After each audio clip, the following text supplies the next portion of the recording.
Episode 6। Party की तैयारी और साजिश। विस्तृत दृश्य व्याख्या। प्यार और नफरत के बीच की रेखा बहुत पतली होती है, और जब ये रेखा टूटती है तो खून बहता है। कपूर मैंशन में इतिहास रचा जा रहा था। एक तरफ असली वारिस का स्वागत, दूसरी तरफ उसे मिटाने की साजिश। और बीच में खड़ी थी इरा, अकेली, बेसहारा, पर उसके पास था सच का सहारा और उसकी माँ का आशीर्वाद। चलिए, आपको ले चलते हैं उस घर में, उन कमरों में, उन गलियारों में, जहाँ हर दीवार के पीछे एक राज छिपा था। दृश्य 1। सुबह के 7 बजे पूरे घर में रौनक। सूरज की पहली किरण निकलते ही कपूर मैंशन में जान आ गई। सुबह के 7 बजे थे और घर ऐसे जाग उठा था जैसे कोई त्योहार हो। पर यह त्योहार था इरा के स्वागत का, असली वारिस के आगमन का। बाहर का नजारा। मुख्य गेट पर 4 सुरक्षा गार्ड तैनात थे, सफेद यूनिफॉर्म में, सिर पर पगड़ी, हाथ में वॉकी टॉकी। गेट के बाहर सड़क के किनारे 10 से ज्यादा ट्रक खड़े थे। कुछ पर लिखा था फूलों की दुकान, कुछ पर लाइटिंग वर्क्स, कुछ पर कैटरिंग सर्विस। गेट खुला और एक एक करके ट्रक अंदर आने लगे। ड्राइवर अपने वाहनों को पीछे वाले गेट की तरफ ले गए, जहां सामान उतारने का इंतजाम था। मुख्य लॉन का नजारा। मुख्य लॉन इतना बड़ा था कि उसमें 2 फुटबॉल के मैदान समा सकते थे। आज वहां काम चल रहा था। दर्जनों मजदूर, 20 से 25 डेकोरेटर, 10 से 12 लाइटिंग वाले, और भी न जाने कितने लोग। बीच में एक विशाल स्टेज बन रही थी, 40 फीट लंबी, 20 फीट चौड़ी। स्टेज पर लाल कालीन बिछाया जा रहा था, इतना लाल कि देखते ही आंखें चुंधिया जाए। कालीन पर सुनहरे धागों से कढ़ाई की हुई थी, फूल पत्तियां बनी हुई थी। स्टेज के पीछे एक विशाल बैकड्रॉप लगाया जा रहा था, 30 फीट ऊंचा, 40 फीट चौड़ा। उस पर कपूर परिवार के दादाजी की तस्वीर थी, 20 फीट ऊंची, मुस्कुराते हुए, हाथ में लाठी लिए। तस्वीर के नीचे सुनहरे अक्षरों में लिखा था, स्वागत है असली वारिस का, इरा कपूर। तस्वीर के चारों तरफ ताजे फूलों की मालाएं लगाई जा रही थी, गुलाब, गेंदा, मोगरा, चमेली, हर तरह के फूल।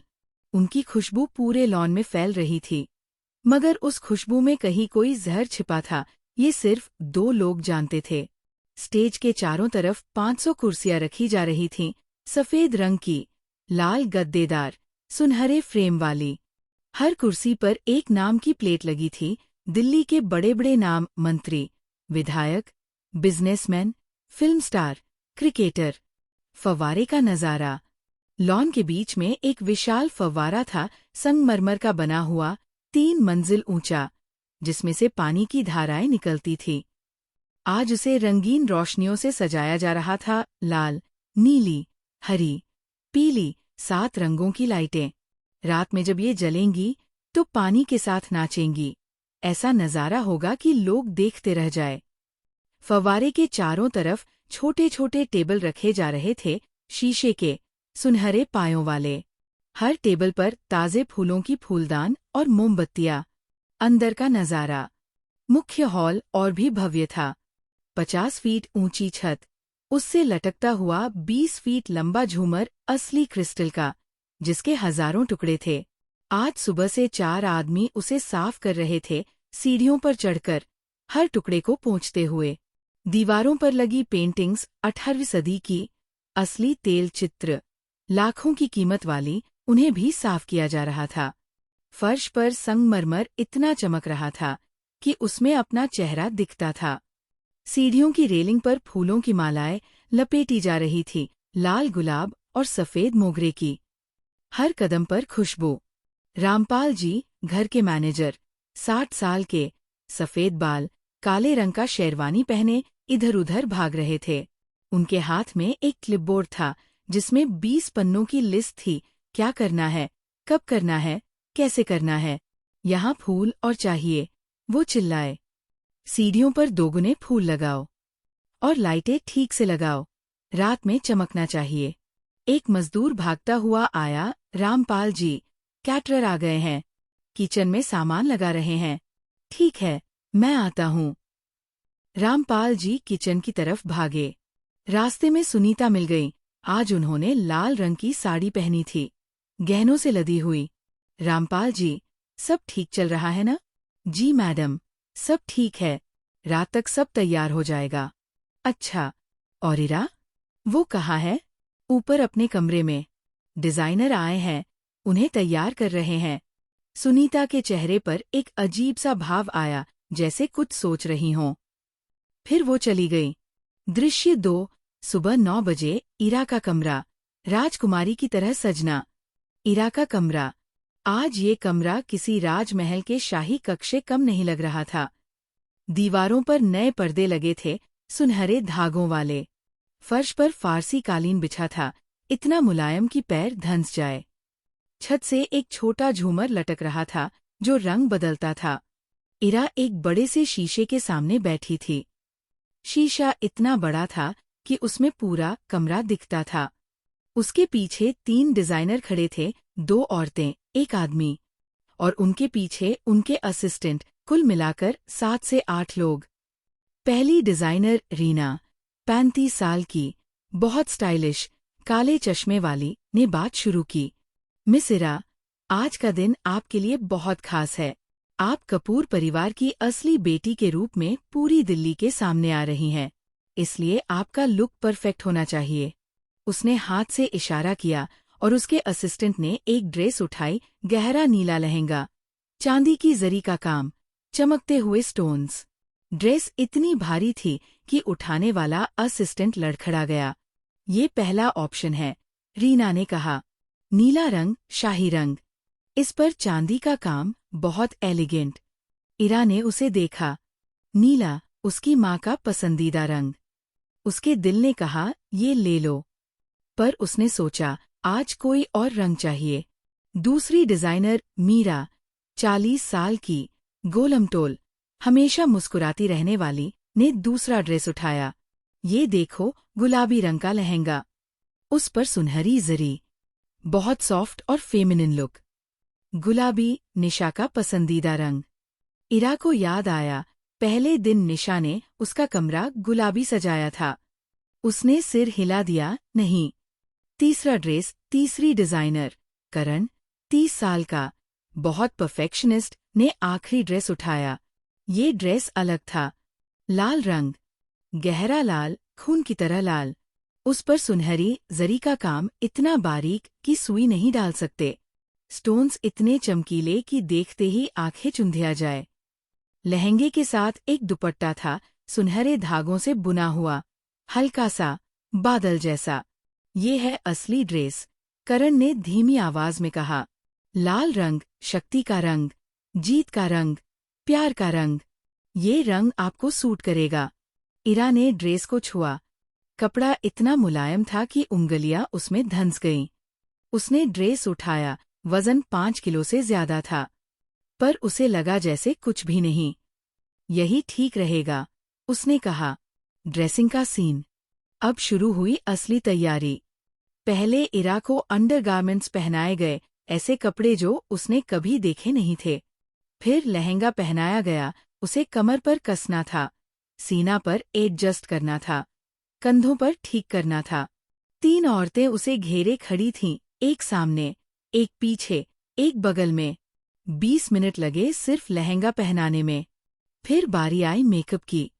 एक अलग टेबल थी, उस पर सैकड़ों चीजें रखी थीं, foundation, concealer, powder, blusher, eye shadow, काजल, मस्कारा, लिपस्टिक, लिप ग्लॉस, नाम भी याद नहीं रह सकते थे।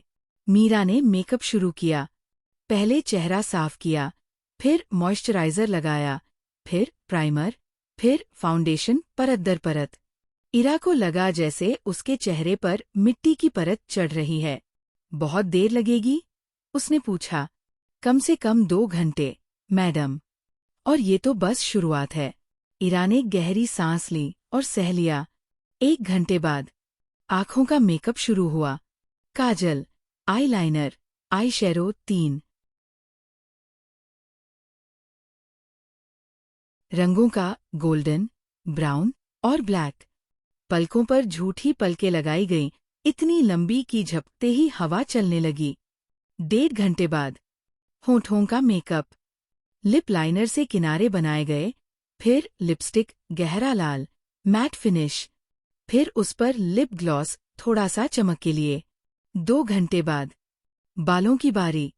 बालों में पहले तेल लगाया गया, फिर उन्हें सुखाया गया, फिर कर्ल किया गया, छोटे छोटे कर्ल जो कंधों पर गिरते थे। फिर बालों में फूल लगाए गए, ताजे मोगरे के, छोटे छोटे गुच्छों में। उनकी खुशबू पूरे कमरे में फैल गई। 2.5 घंटे बाद ज्वेलरी पहनाई गई। सोने का भारी हार जिसमें 20 से ज्यादा पत्थर जड़े थे, उससे मैचिंग झुमके इतने भारी कि कान खिंच जाए। मांग टीका जो बालों के बीच चमक रहा था। नथ छोटी सी पर बहुत कीमती। कंगन 4-4 हाथ में, चांदी के, सोने के, मोतियों के। अंगूठियां हर उंगली में एक। इरा ने शीशे में देखा। वो खुद को पहचान नहीं पा रही थी। वो लाल लहंगे में, सोने के गहनों में, खूबसूरत मेकअप में, संवरे बालों में ऐसी लग रही थी जैसे कोई राजकुमारी। पर उस राजकुमारी की आंखों में एक चिंगारी थी, लड़ाई की चिंगारी। ये मैं हूँ, उसने धीरे से कहा। सब चुप थे। फिर रीना बोली, मैडम, आप बहुत खूबसूरत लग रही हैं, बिल्कुल रानी जैसी। इरा की आंखें भर आईं। उसे लगा जैसे उसकी माँ कहीं से देख रही है, मुस्कुरा रही है, गर्व कर रही है। माँ, तुम्हारी बेटी आज राजकुमारी बन गई, वो फुसफुसाई। पर ये राजकुमारी लड़ना भी जानती है। और आज रात लड़ाई होगी। दृश्य 3। दोपहर 2 बजे, शहर की सुनसान गली। निशा की गुप्त मुलाकात। दिल्ली के पुराने शहर की एक गली, इतनी तंग कि 2 आदमी साथ नहीं चल सकते। दोनों तरफ पुरानी इमारतें, 50 से 60 साल पुरानी, जिनकी दीवारों से प्लास्टर उखड़ रहा था। गली में सन्नाटा था, सिर्फ कहीं दूर से कुत्तों के भौंकने की आवाज। दोपहर के 2 बजे थे, पर इस गली में धूप नहीं पहुंचती थी। हमेशा अंधेरा, हमेशा नमी, हमेशा एक अजीब सी बदबू सड़े हुए कचरे की, गीली मिट्टी की और कुछ और की। गली के अंत में एक पुरानी इमारत थी, 3 मंजिला, जिसकी छत पर कबूतर बैठे थे। उस इमारत के पीछे एक छोटी सी जगह थी जहां से गली दिखती थी, पर गली से वहां नहीं देखा जा सकता था। वहां निशा खड़ी थी। उसने काला बुर्का पहना था, सिर से पांव तक ढका हुआ, सिर्फ आंखें बाहर। वो दीवार के सहारे खड़ी थी, बेचैनी से इधर-उधर देख रही थी। उसके हाथ कांप रहे थे, डर से नहीं, उत्सुकता से। वो बार बार अपनी घड़ी देख रही थी। 2 बज चुके थे। 2:05 हो गए। 2:10। तभी गली के दूसरे छोर पर एक साया दिखा। एक आदमी आ रहा था, लंबा, पतला, काले कपड़ों में, चेहरे पर काला स्कार्फ बांधे हुए। उसकी चाल धीमी थी, सावधान, जैसे कोई शिकारी अपने शिकार के पास आ रहा हो। वो निशा के पास आया। उसने चारों तरफ देखा, कोई नहीं था। फिर स्कार्फ नीचे किया। चेहरा सामने आया, गंदी दाढ़ी, एक आंख पर निशान, होंठ पतले, और आंखें, ऐसी आंखें जिनमें कभी किसी के लिए रहम नहीं आया होगा। ये था राकेश शर्मा, उर्फ काला। आ गई? उसने कहा, आवाज में कोई भाव नहीं। निशा ने बुर्का हटाया। उसका चेहरा सामने आया, वही खूबसूरत चेहरा, पर अब उस पर कोई मासूमियत नहीं थी। आंखों में ठंडक थी, होठों पर एक खतरनाक मुस्कान। हाँ, सब तैयार है? राकेश ने सिर हिलाया। उसने अपनी जेब से एक छोटी सी शीशी निकाली, भूरे रंग की, बिना किसी लेबल के। ये वो है, बेहोश करने वाली दवा। 1 बूंद काफी है। पूरे गिलास में मिला दो, 5 मिनट में बेहोश हो जाएगी। निशा ने शीशी ली, उसे अपने हाथ में घुमाया। अंदर का तरल पदार्थ हिल रहा था। और बार्टेंडर? बात हो गई। उसे 5 लाख दिए हैं। वो तैयार है। तुम जैसे ही इशारा करो, वो ड्रिंक सर्व करेगा। और तुम अपनी दीदी को वही ड्रिंक पिला देना। निशा के चेहरे पर मुस्कान आई, असली मुस्कान, खतरनाक मुस्कान। अच्छा, और तुम? तुम कब अंदर आओगे? रात 9 बजे, पार्टी के बीच में, जब सब लोग खाने पीने में व्यस्त होंगे। मैं अंदर आ जाऊंगा। तुम मुझे इशारा कर देना कि कौन सी लड़की है। वो लाल लहंगा पहनेगी, आसानी से पहचान हो जाएगी। राकेश ने सिर हिलाया। और उसके बाद? मैं उसे लेकर कहाँ जाऊंगा? निशा ने उसे एक चाबी दी। ये चाबी है ऊपर वाले कमरे की, दूसरी मंजिल पर, गलियारे के अंत में वाला कमरा। वहां कोई नहीं आता। तुम वहां 10 मिनट रुकना, बस 10 मिनट, फिर चले जाना। राकेश हंसा, एक गंदी हंसी, जिससे निशा को चिढ़ हुई, पर उसने चेहरे पर कुछ नहीं आने दिया। 10 मिनट में बहुत कुछ हो सकता है, तू जानती है ना? निशा ने उसे घूरा, ऐसी नजर से कि राकेश की हंसी रुक गई। बस इतना करो कि वो बदनाम हो जाए। ज्यादा कुछ मत सोचना, समझे? राकेश ने सिर हिलाया। समझ गया। निशा ने अपने बैग से एक लिफाफा निकाला, मोटा सा, भरा हुआ। ये बाकी के 5 लाख, कुल 10 लाख। आधा दिया था, आधा अब। काम हो जाने के बाद और 5 लाख दूंगी। राकेश ने लिफाफा लिया, खोला, नोट गिने, 50 से 50 के नोट, 100 नोट। उसने संतुष्ट होकर सिर हिलाया। ठीक है, कल रात 9 बजे मैं वहां रहूंगा। वो मुड़ा और चल दिया। उसके कदमों की आवाज गली में गूंजी, फिर धीरे धीरे गायब हो गई। निशा वहीं खड़ी रही। उसने शीशी को देखा, फिर उसे अपने बैग में छुपा लिया, बुर्का पहना और गली से निकल गई। गली फिर से सुनसान हो गई। बस एक अखबार का पन्ना हवा में उड़ रहा था। उस पर बड़े बड़े अक्षरों में लिखा था, कपूर परिवार की भव्य पार्टी आज, असली वारिस का स्वागत। दृश्य 4, दोपहर 3 बजे, अर्नव का ऑफिस, सच का पता चलना।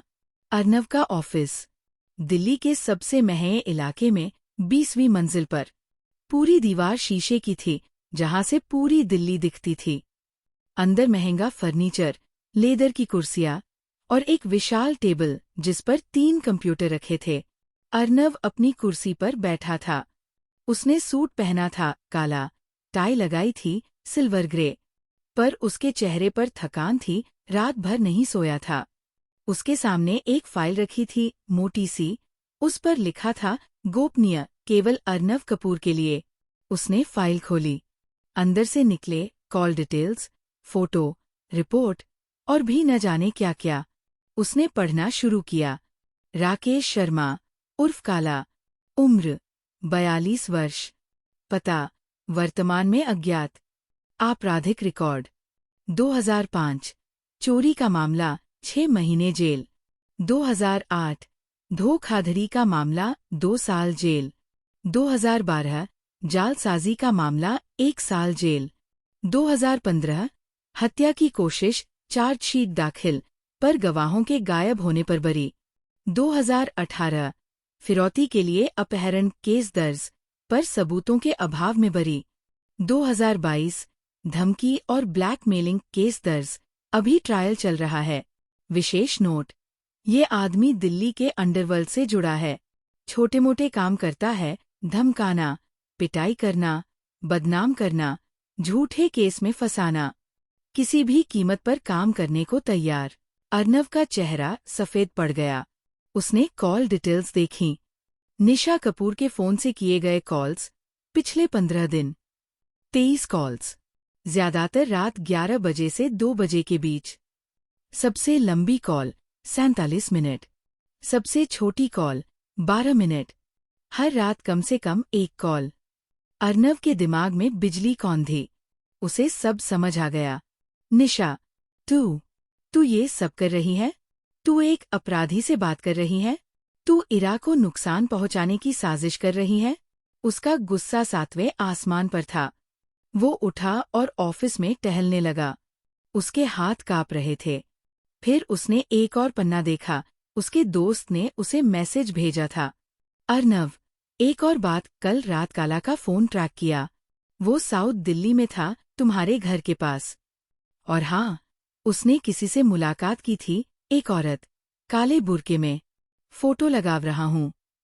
अर्नव ने फोटो देखी, धुंधली सी, पर उसमें साफ दिख रहा था, एक औरत काले बुर्के में और राकेश शर्मा, गली में बात करते हुए।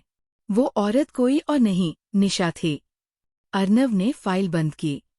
उसने अपना फोन उठाया और इरा को कॉल किया, पर कॉल नहीं लगी। इरा का फोन बंद था। वो तुरंत ऑफिस से निकला, कार में बैठा और घर की तरफ भागा। इरा, मैं आ रहा हूँ, तू अकेली नहीं है। दृश्य 5। शाम 5 बजे। डायरी गायब। इरा का डर। इरा अपने कमरे में वापस आई। दिन भर की थकान से उसका शरीर टूट रहा था। फोटोशूट हुआ था 2 घंटे, 50 से ज्यादा फोटो। इंटरव्यू हुआ था 5 चैनलों के। मेहमानों से मुलाकात हुई थी 20 से 25 लोगों से। वो बिस्तर पर लेट गई। उसका मन किया डायरी निकालूं और आज का हाल लिखूं। आज बहुत कुछ हुआ था। निशा की साजिश, उसका प्लान, कल रात जो करना है, वो सब। वो उठी और तकिए के नीचे हाथ डाला। डायरी नहीं थी। उसने फिर से तकिया उठाया। नीचे देखा, कुछ नहीं। बिस्तर के नीचे झांका, कुछ नहीं। अलमारी के अंदर देखा, कुछ नहीं। बाथरूम में देखा, कुछ नहीं। उसकी सांसें तेज हो गई। वो पागलों की तरह पूरे कमरे में इधर-उधर भागने लगी। हर दराज खोला, हर बैग उल्टा, हर जेब चेक की। हर कोना, हर जगह, हर संभावित जगह। डायरी नहीं मिली। नहीं, नहीं, ये नहीं हो सकता। उसके घुटने कमजोर हो गए। वो फर्श पर बैठ गई।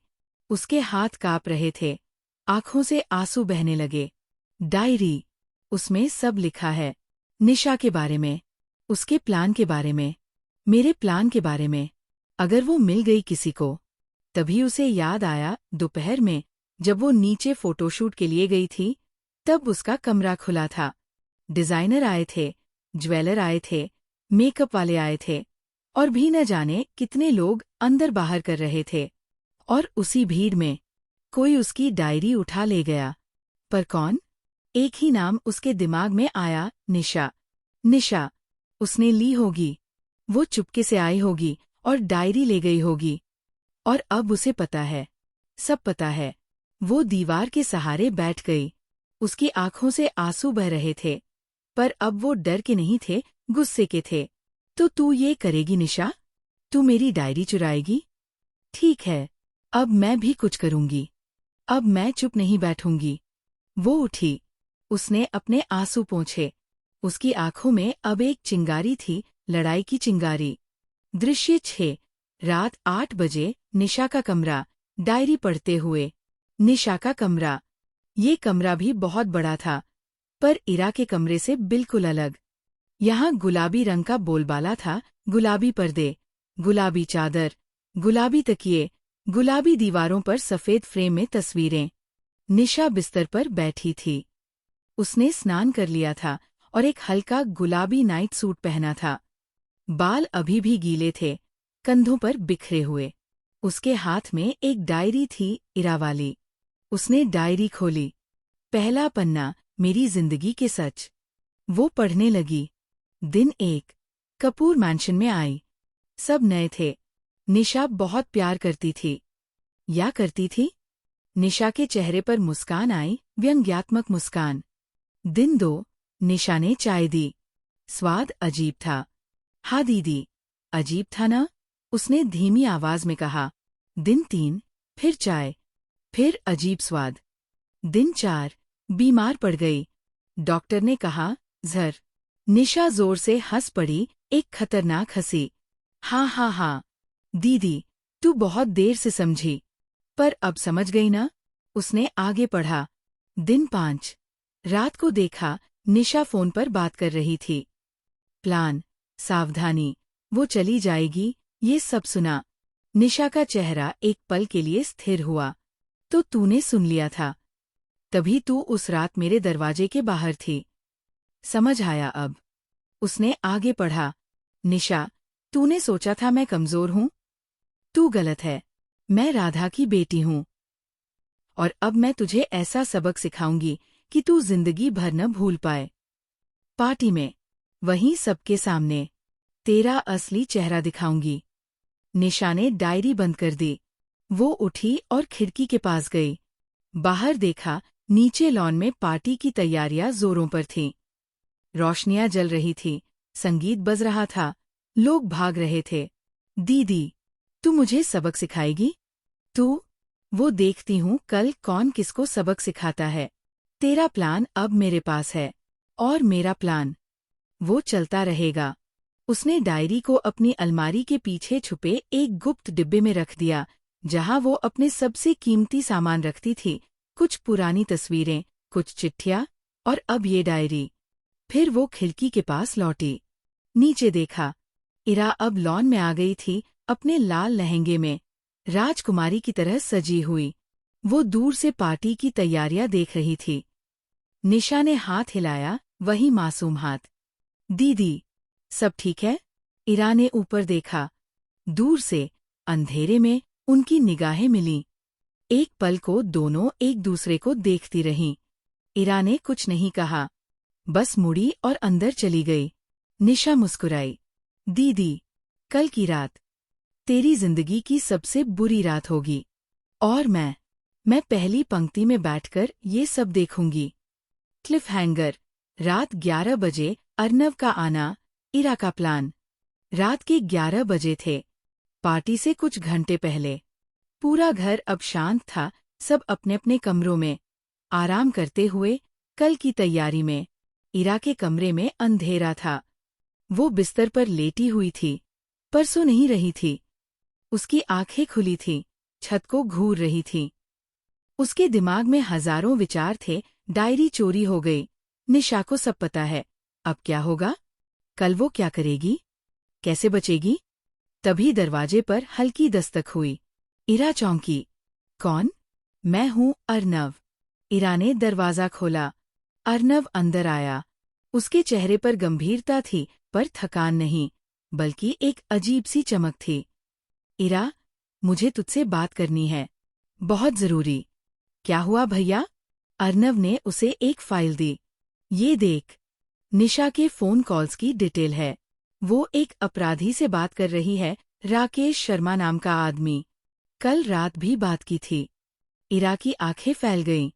उसने फाइल देखी, कॉल डिटेल्स, फोटो, रिपोर्ट। और सुन, अर्नव ने कहा, मुझे पता चला है कि कल पार्टी में कुछ गड़बड़ होने वाली है। निशा ने एक बारटेंडर को पैसे दिए हैं, 10 लाख। वो तेरे ड्रिंक में कुछ मिलाएगा, बेहोश करने वाली दवा। और फिर एक आदमी, यही राकेश, तुझे ऊपर वाले कमरे में ले जाएगा, तुझे बदनाम करने के लिए। इरा ने उसकी तरफ देखा। उसकी आंखों में कोई डर नहीं था, बस एक शांति थी। मुझे पता है भैया। अर्नव चौंका। तुझे पता है? हाँ, मैंने कल रात निशा को फोन पर बात करते सुना था। उसने सब प्लान बताया था। मैं सब जानती हूँ। तो तूने कुछ क्यों नहीं किया? क्यों नहीं बताया? कौन बताती? कौन सुनेगा मेरी बात? तुम्हारी माँ तो उसी का पक्ष लेती है। दादाजी बीमार है। और तुम तो अभी तक कुछ कर ही नहीं पाए। अर्नव को बुरा लगा, पर वो जानता था कि इरा सच कह रही थी। तो अब क्या करेंगे? उसने पूछा। इरा ने उसकी आंखों में देखा। उसकी आंखों में अब डर नहीं था, एक चिंगारी थी, एक जुनून था। अब हम उसे उसी के जाल में फंसाएंगे भैया। वो मेरे लिए जो जाल बिछा रही है, उसी में वो खुद फंसेगी। कैसे? इरा ने धीरे से उसे अपना प्लान बताना शुरू किया। कल रात, जब पार्टी शुरू होगी, तो निशा मुझे ड्रिंक देगी, पर मैं वो ड्रिंक नहीं पीऊंगी। मैं बहाना बनाकर ड्रिंक बदल दूंगी, और वही ड्रिंक निशा को पिला दूंगी। अर्नव चौंका। क्या? हाँ। फिर जब वो बेहोश हो जाएगी, तो उसका अपना ही आदमी, राकेश, उसे उठाकर ऊपर ले जाएगा। और जब सब लोग वहां पहुंचेंगे, तो देखेंगे निशा बेहोश, किसी अजनबी के साथ। अर्नव को यकीन नहीं हो रहा था। ये प्लान उसकी छोटी बहन ने बनाया था, वही इरा जो कल तक गांव में रहती थी। तू ये सब कर सकती है? मैं राधा की बेटी हूँ भैया, मैं सब कुछ कर सकती हूँ। अर्नव ने उसके कंधे पर हाथ रखा। ठीक है, मैं तेरे साथ हूँ। कल जो भी होगा, हम साथ में करेंगे। दोनों ने एक दूसरे को देखा। उनकी आंखों में एक ही बात थी, कल की रात यादगार होगी।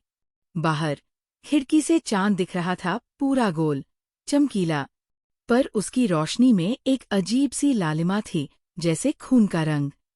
हवा के झोंके ने पर्दे हिला दिए। दूर कहीं एक उल्लू चिल्लाया, अशुभ संकेत। पार्टी से पहले की आखिरी रात। सन्नाटा, पर उस सन्नाटे में एक तूफान छिपा था। और इस तरह पार्टी से एक रात पहले मैदान साफ हो गया। एक तरफ निशा अपनी साजिश के साथ, पूरे आत्मविश्वास के साथ, यकीन के साथ कि कल उसकी जीत होगी। दूसरी तरफ इरा और अर्नव एक नए प्लान के साथ, चुपके से, आहिस्ता से, जाल बुनते हुए। अब सवाल था, कल शाम को, जब पूरी दिल्ली के रईस जमा होंगे, जब शैंपेन के गिलास चमकेंगे, जब संगीत गूंजेगा, तब क्या होगा? किसकी जीत होगी? किसकी हार? क्या निशा की चालाकी काम करेगी? या फिर इरा की समझदारी भारी पड़ेगी? और सबसे बड़ा सवाल, क्या इरा अपना प्लान सफल कर पाएगी? या फिर निशा को किसी ने उसकी साजिश के बारे में बता दिया है?